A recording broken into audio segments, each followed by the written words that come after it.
To welcome all of you to our annual Bell Award ceremony. And it is wonderful to get to come together again to celebrate the accomplishment of our students and to recognize the impact and influence of our educators. Our Bell Award ceremony is a tradition at Palacios High School that we hold in high regard. We will officially introduce to you the top 10% of the graduating class of 2021.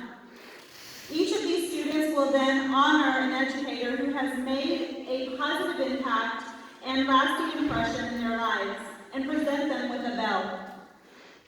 I would like to begin now by introducing to you the top 10% of the graduating class of 2021. These students set goals for themselves very early on and have worked very hard throughout high school to reach their goals. Students, will you please stand as I call your name? Patricia Castañon.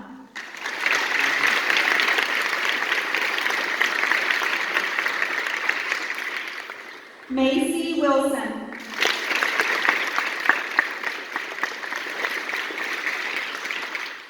Quinn Michelle Wynn.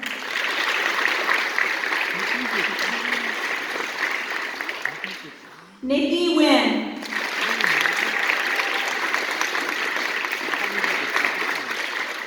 Teresita Lopez.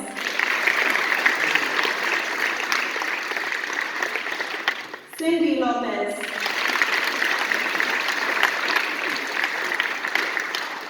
On Dane.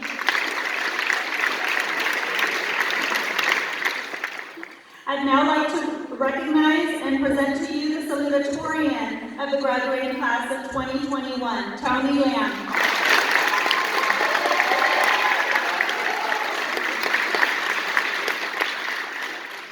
And the valedictorian of this year's graduating class of 2021, Mr. Casimir Huffman.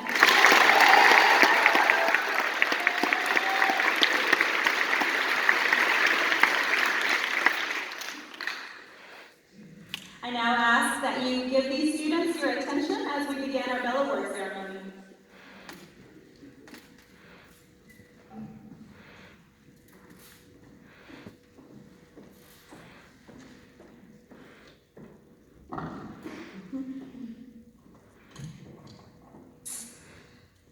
Today, I get to partake in a long-standing PHS tradition that I, quite frankly, didn't think I would get to partake in until the top 10 was announced back in March.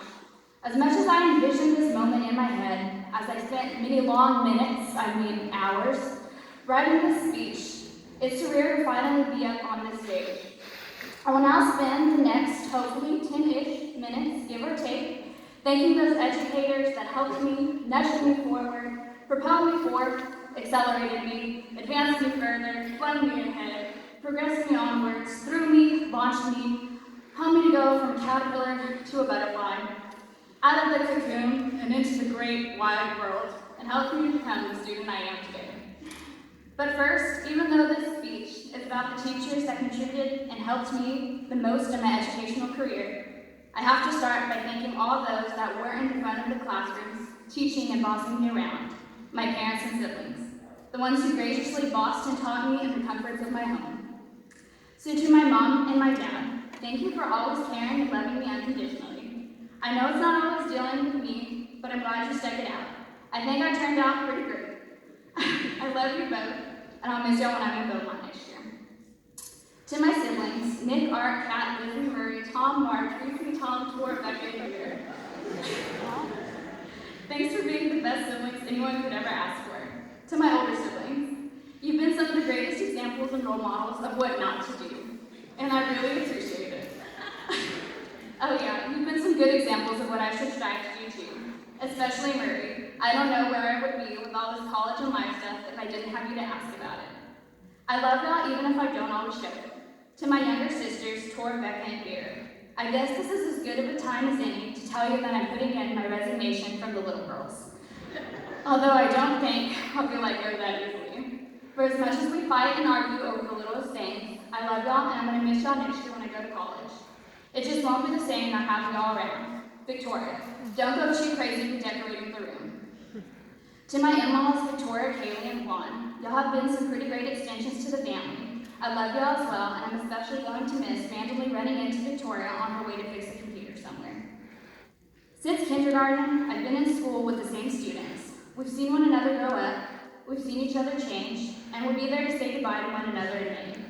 I remember walking into Mrs. Hazel's classroom in kindergarten and knowing absolutely no one. And yet, here we all are 12 years later. Each and every one of y'all's familiar faces has become something that's made my school days complete. Now as a senior, the faces of all the lower and upperclassmen have come to be the anchor that keeps me sane. Oh, I lost my place, my bad. So thank you to all my classmates, friends, and acquaintances. The ones I laughed with, ranted with, and gave advice to. The ones I said hi to the hall with, sat in class with, or rode the bus with me. The ones who gave me the casual head nods, the ones I told my secrets to, and even the ones I accidentally ran into while I was walking down the hall. Y'all made all the differences in my busy high school days. If you don't know me, then I'll let you in on a secret. I can't spell to save my life, and also school and I weren't always friends. It was a long journey from kindergarten to now, but along the way, throughout the dragging years, I've come to have many great teachers that gave encouragement and lasting memories. Mrs. Adams, you were the first teacher I had that saw potential in me. Even though I could never sit still and I never read a full book in there, you always believed in me. I even ran into you 2 years ago, and you still told me that you believed I could make it into the top 10. Somehow, I think all along you knew I'd be able to make it here. Ms. Rhonda Garcia, before I came into your freshman English class, I didn't know much about the subject of English. No teacher had ever taken the time to teach me about the complex, convoluted puzzle called the English language. But you did the best you did, but you took the time to teach me. Truly,